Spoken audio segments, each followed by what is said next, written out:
So I wonder if anyone have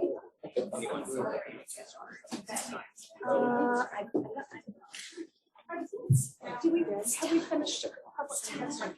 And so there's no one else? Okay. And on both lists, or is there just one list?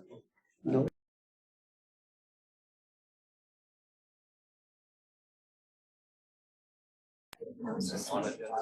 Yeah, okay, got it.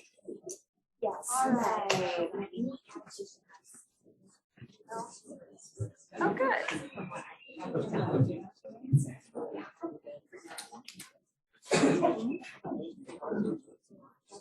Yes.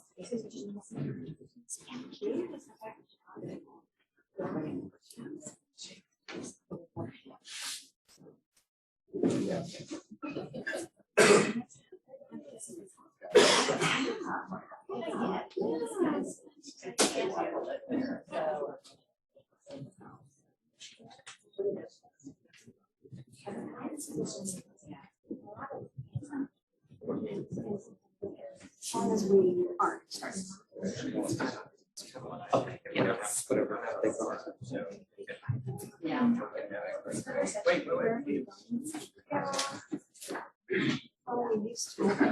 Oh, there he is. There he is.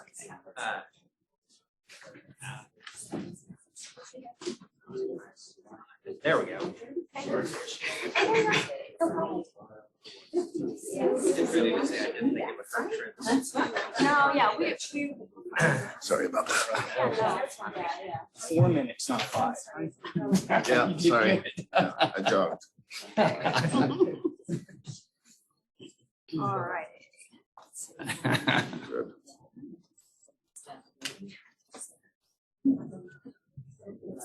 That's what it is.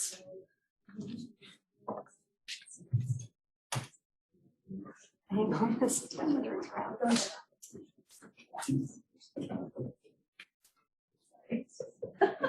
good deal. We'll call the meeting to order. Please have a roll call. Trent Smith. Here. Carlisha Williams Bradley. Estella Hernandez. Here. Brian Bobeck. Here. Jennifer Moniz. Here. Sarah Lee Peck. Superintendent Here. Hofmeister. And do we have a quorum? All right. Proper posting of the Open Meetings Act agenda with that. All right. Item number 2, welcome everyone. We do have a quorum and our meeting is now in session. Please join me, honorable board members, those in the audience today. Pledge of allegiance, salute to the Oklahoma flag, followed by a moment of silence.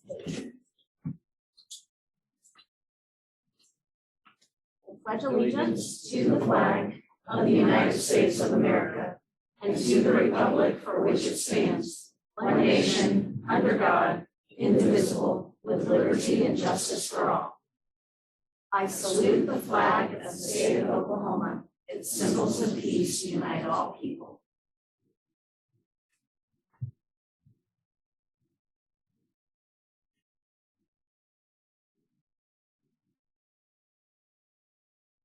Amen. You may be seated. Thank you. Now, let's see, board members, we have quite a few things here at the beginning, so if you will. First of all, I'm going to start with the employee of the month, who happens to be Amy Gibson, our employee of the month. She is the executive assistant to the state superintendent, so that's me, actually, and has served the state of Oklahoma now for more than 11 years. Amy's nominator said, Amy is the epitome of a team player, always willing to go the extra mile for someone, whether it is a superintendent or a coordinator. She is dependable, has a great work ethic, and is always willing to fill in at a position if a colleague must be out or for an extended period. Amy also happens to be a tremendous person to work with and a friend to all. And I agree. I can vouch for that 100%. And I know that anyone who is a part of the team here at SDE also knows, and those of you outside the building too, because she talks to a lot of you. Also, Amy, we thank you for your hard work. And I want to present you with a certificate here, and let's take a photo. All right, official photo with my Amy. This is awesome. All right, here we go.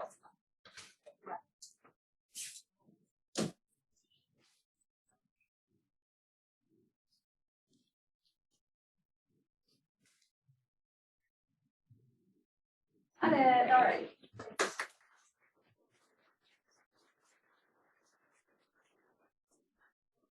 All right. Okay, so I do have a few things to go over and in way of announcements and updates for you. So bear with me.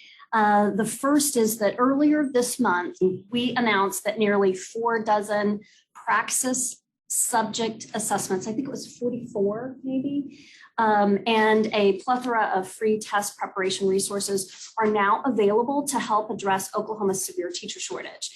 These teacher certification tests provide an additional pathway for teaching certificates, as well as for teachers seeking additional certification as an alternative to Oklahoma's subject area tests.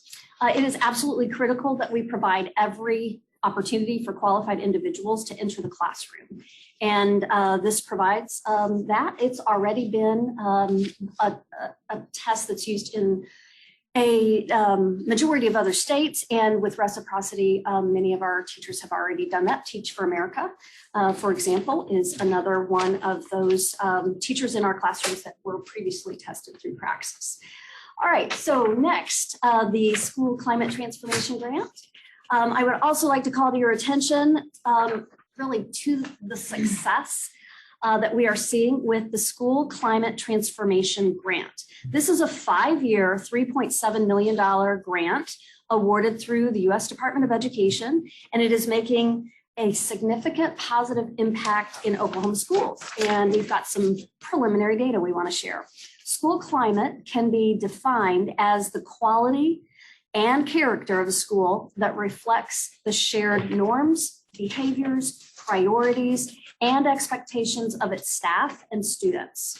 We're seeing an incredible turnaround at schools that have received the most comprehensive supports, including positive behavior interventions and support, or the PBIS and pyramid model frameworks, trauma-informed practices, mental health awareness and prevention curriculum. Those intensive intervention school sites have seen a, get this, 56% reduction in discipline referrals and a 31% decrease in suspensions from schools. This is huge, absolutely enormous progress as we see that benefit in more learning opportunities direct with peers and in a classroom, as well as the ability to graduate on time and not drop out. And we know that those who are referred for discipline and suspensions, it's often an early warning sign that they will not be able to persist. So we want to do everything we can to prevent that with this kind of support that keeps them focused. All right. The spring testing window, next is the parent portal. That spring testing window concluded in late May, and we are grateful for the efforts of educators and administrators to provide students with an opportunity to test. This valuable information provides families, educators, as well as administrators with insight into school recovery efforts and student progress on grade level expectations. So we have worked really hard to make this information available as quickly as possible. Earlier this month, schools received preliminary student level scores from the spring's testing window. On June 14th, so just this week, OSDE made those scores available to families through the parent portal. And that parent portal provides parents and guardians with the most real convenient access to their students' scores online from a smartphone, a tablet, or a desktop computer. To access this information, go to the school, I'm sorry, this is going to be the website, oklaschools.com, which is the Oklahoma School Report Cards website, and click on the Your Student tab in the state section. There, you will need your child's state student ID, which you can get from your school if you don't already have it. Most parents already have that. So check that out. Also, let's talk about Engage OK on the road.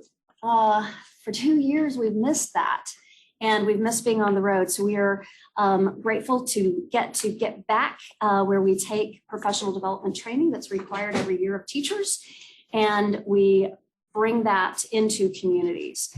Oklahoma teachers, administrators, and school staff soon will have the opportunity to attend free professional development sessions at OSDE's Engage OK on the road. And it kicks off, actually right now, you can register. Engage OK will be at 7 public high schools across the state, beginning Monday, July 11th at Woodward High School and wrapping up at Durant High School on June 20th. So I'm so sorry.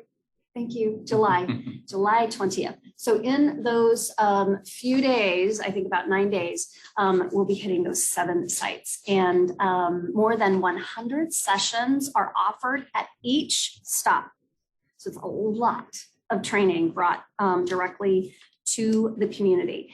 Included in that are some training on engaging students with technology, supporting student success, improving learning outcomes, and subject-specific strategies. And I will have the honor of moderating a panel discussion with area high school students at each conference, which is always a highlight, and there will be one at Southmore. So if you're in the metro area here and can drop in, it would be really worth your time. It is inspiring to hear what our Oklahoma high school students have to say. The 2023 Oklahoma Teacher of the Year, Rebecca Peterson, will present 2 sessions at each location as well. And speaking of rock stars and State Teacher of the Year, we have with us Jessica Eschbach, and I want to recognize that June marks the final month that Jessica Eschbach of Norman Public Schools will serve as Oklahoma's 2022 Teacher of the Year for the state of Oklahoma. And Jessica has an incredible message, and she has been a wonderful ambassador for the profession these past 12 months. They've been a unique time as well, and it has absolutely been a joy to work with you. And as it is our custom here, we wanted to give Jessica the chance to share with the board here and those joining us a little bit about the year and anything else you might want to say, Jessica. So welcome.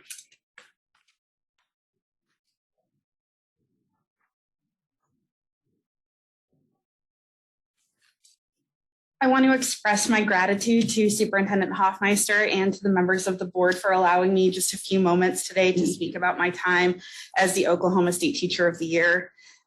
It really can't be overstated how much this experience has fundamentally changed my career and the way that I view public education and the way that I'm going to approach teaching.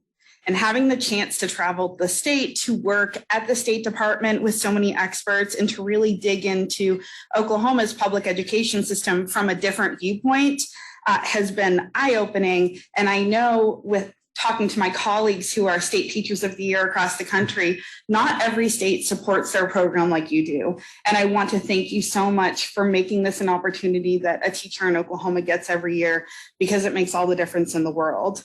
I want to especially thank Justin Newton and Amanda Jones for ushering me through this process and supporting me so well as I was getting my feet wet. And I truly can't believe that a year ago, this was me getting up here, and I still can't believe it.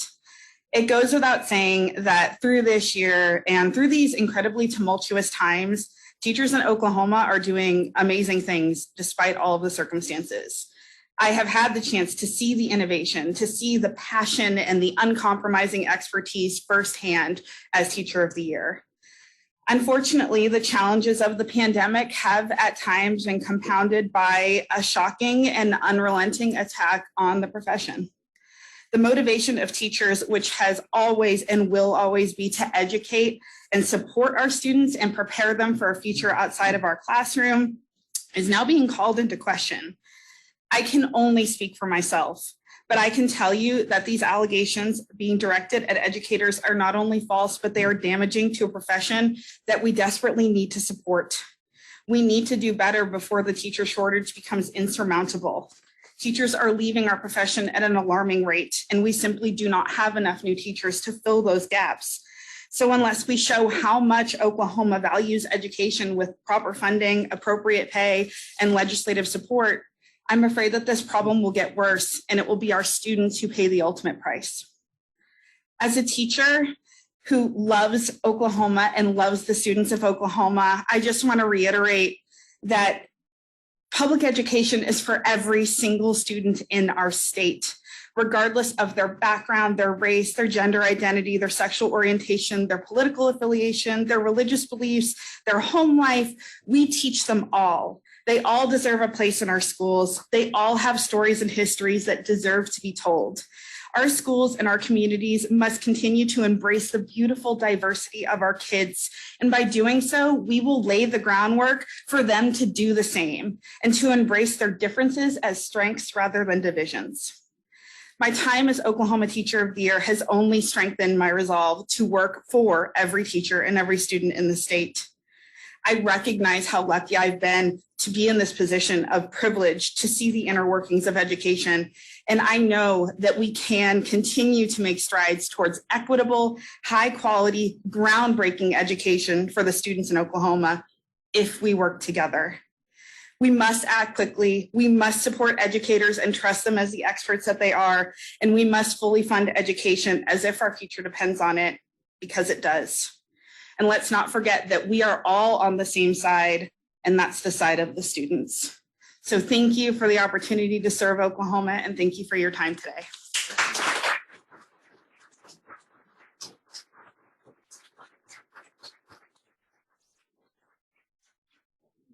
Thank you so much. Finally, this week, I want to share an Elevate video highlighting some of the great work that is happening at Hugo Public Schools. Hugo Middle School is an ATSI, which is Additional Targeted Support and Improvement Identified School. And it's been designated federally in that way, meaning that at least one student subgroup performing at or below the bottom 5% when compared to students in the same subgroup statewide. And so that is an area where they know they need to grow and improve. Principal Vita Massengale has worked with OSDE's Office of School Support and used our focused improvement plan to make sustained changes to improve student achievement that warrants our attention. So roll video.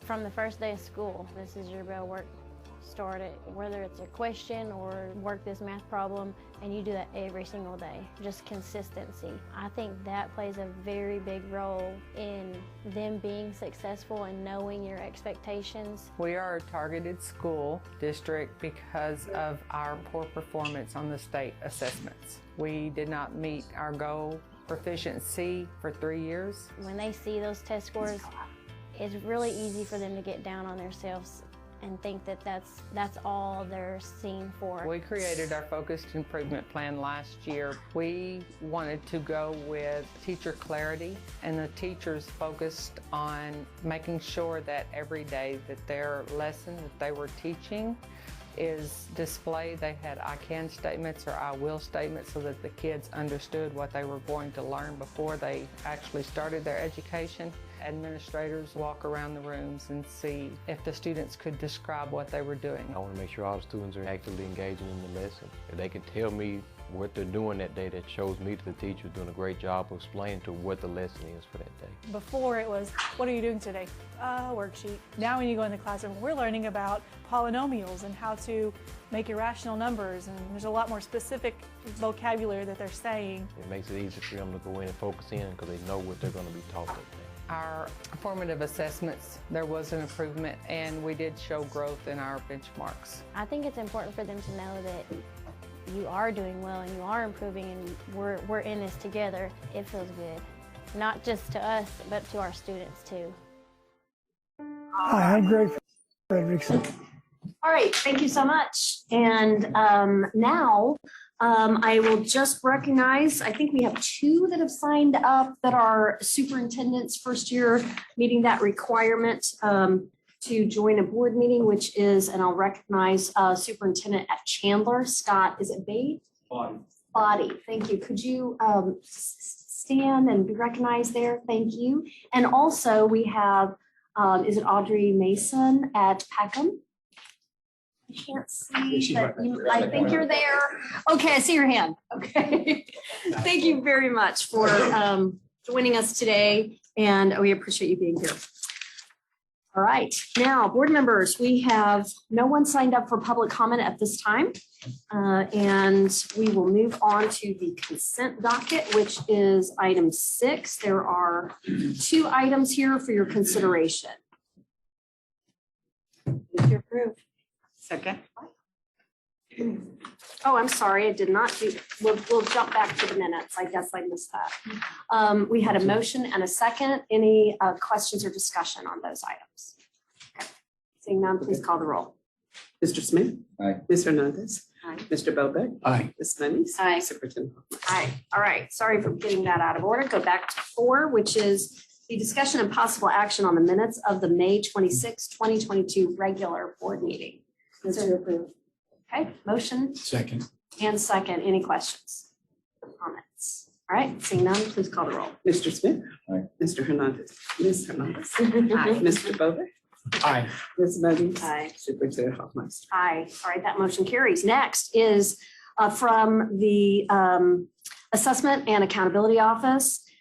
Discussion and possible action on the recommendations related to awarding a test contract from the nationally recognized College and Career Readiness Assessment as part of the statewide student assessment system. Please, Cora James, Executive Director of State Assessments. Welcome. Hello, good morning, Superintendent Hofmeister and members of the State Board. Again, I'm Cora James. I serve as the Executive Director of State Assessments, and I'm here to present for your consideration the College of Career Readiness Assessment RFP solicitation recommendation. I want to make sure everyone can hear, and if Jeremy can get focus, I'm not sure if he's. How is that? Is that better? Yes, ma'am. Thank you. Okay. And we're not moving forward.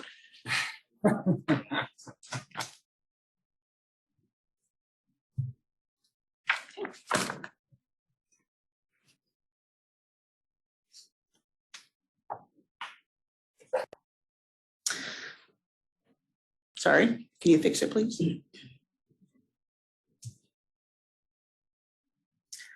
Okay.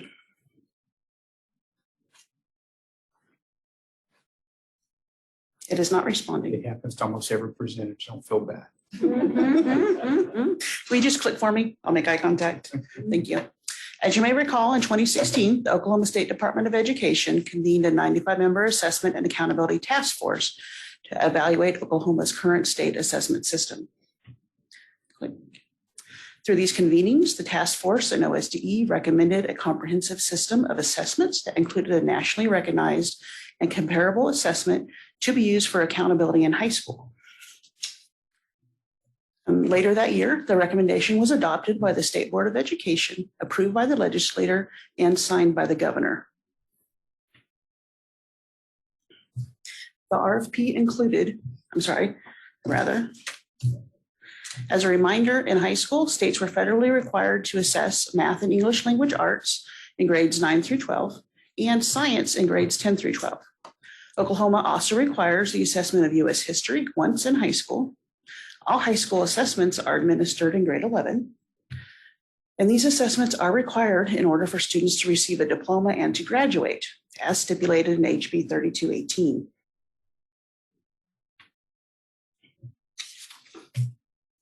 The RFP includes criteria required by state law, the Oklahoma Administrative Code, and Oklahoma's federally approved consolidated state plan. This includes federal peer review requirements to ensure alignment with the state's assessment program. We also leveraged guidance provided by the Council of Chief State School Officers for large-scale assessment RFPs. And we captured lessons learned from prior contracts and included those in the RFP. In spring of 2020, Oklahoma solicited proposals for the high school assessment program. The solicitation was presented as one RFP with two components. Suppliers could bid on one or both components. The first component included the mandated commercial off-the-shelf assessment for ELA and math. The second component included the assessments for U.S. history and for science. The English language arts and mathematics supplier was required to provide a career readiness indicator and college readiness benchmarks that reliably predicted success in first-year college courses. They were also required to be accepted by four-year colleges and universities. The U.S. history and science custom supplier was required to provide a customized assessment aligned to Oklahoma academic standards in U.S. history and in science. The evaluation team consisted of 6 members. Those members were selected for their assessment program knowledge, for their knowledge of standards and content, for their experience with previous contracts, and for their experience with assessment accommodations. The evaluation process was facilitated by OMES personnel. They trained the RFP evaluator team members and facilitated the evaluation. Each team member signed a non-disclosure agreement and a conflict of interest statement. Proposals were evaluated by team members independently with periodic collaboration and guidance provided by OMES. The U.S. history and science component received 1 response to the RFP. The English language arts and math component only received 1 response to the RFP solicitation. Across the top is the initial program. You can see the pricing there. If you go down, the next 4 rows show the subsequent optional renewal years. And the bottom row shows the total pricing for each of those programs. Again, the U.S. history and science component is in the center, and the off-the-shelf math and ELA component is on the far right-hand side.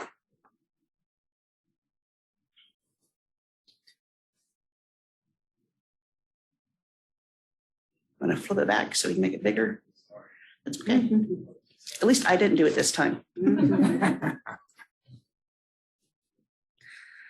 As part of the RFP review process, each solicitation was evaluated and assigned points based on their stated ability to meet the requirements in the RFP.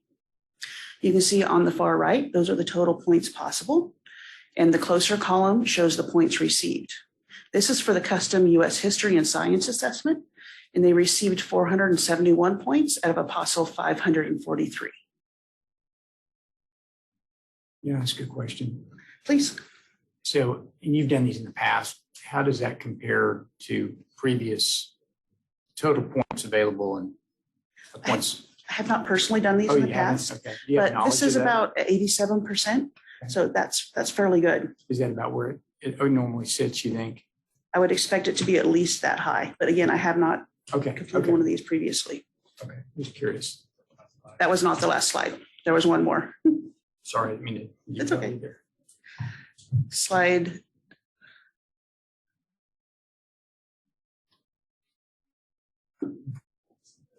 It's like we're missing a slide. Okay, well, the other one was for the commercial off-the-shelf product, and it had the same point total shown. They had slightly different total points possible. That one was a higher percentage because it had different components to meet on the RFP. And it was also, when you calculated it out, they were both at about 87% meets. So there wasn't much of a difference there at all. It's in the packet. Okay, good. So you have access to it. And it says here that there were 2 bids received. Can you kind of speak to who they came from? And unfortunately, I can't until it's officially approved. We can't state who the bidders were. Brad might be able to provide more background information on that if you want, but we're limited due to legislation. Yeah, I recognize that is an oddity. It seems strange to ask the board to vote on a vendor when we cannot disclose who that vendor is, but it is an OMES regulation that the identity of the vendor who submitted a bid cannot be disclosed until after the state purchasing director issues that award. Right. So if the board votes to approve this recommendation, that would then be sent to the state purchasing director at OMES to issue the contract, and it can then be announced. You guys know who it is? We do. Or you've seen the bids, right? I mean, those were redacted, right? Yeah. All right.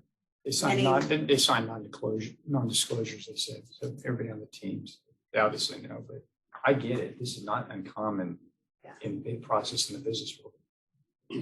So obviously you can't even disclose if these are Oklahoma. No, it's no.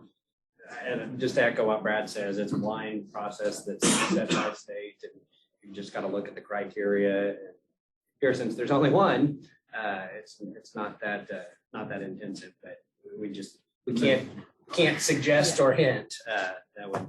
Then let me backtrack then, if you could give us some context or history. Can you tell us who was in there before or who was awarded this in years past, the very last one? Sure, I can tell you our current vendors are SAT and ACT for the custom or for the off-the-shelf product for ELA and math. Sure, our current suppliers are ACT and College Board, also called SAT. They supply our off-the-shelf product for ELA and math at this time. Again, we only had one bidder this time, so both of them did not bid. Our supplier for the U.S. History and Science is Cognia, and at this time it is through a subcontract with one of the other two vendors. It's run through those as a subcontract. I'll make a motion to approve. Second. All right. Any other questions or discussion on that? Thank you. Then please call the roll. Mr. Smith. Aye. Mr. Hernandez. Aye. Mr. Bobec. Aye. Ms. Moniz. Aye. Superintendent. Aye. All right, that motion carries. Thank you. Thank you very much, Cora.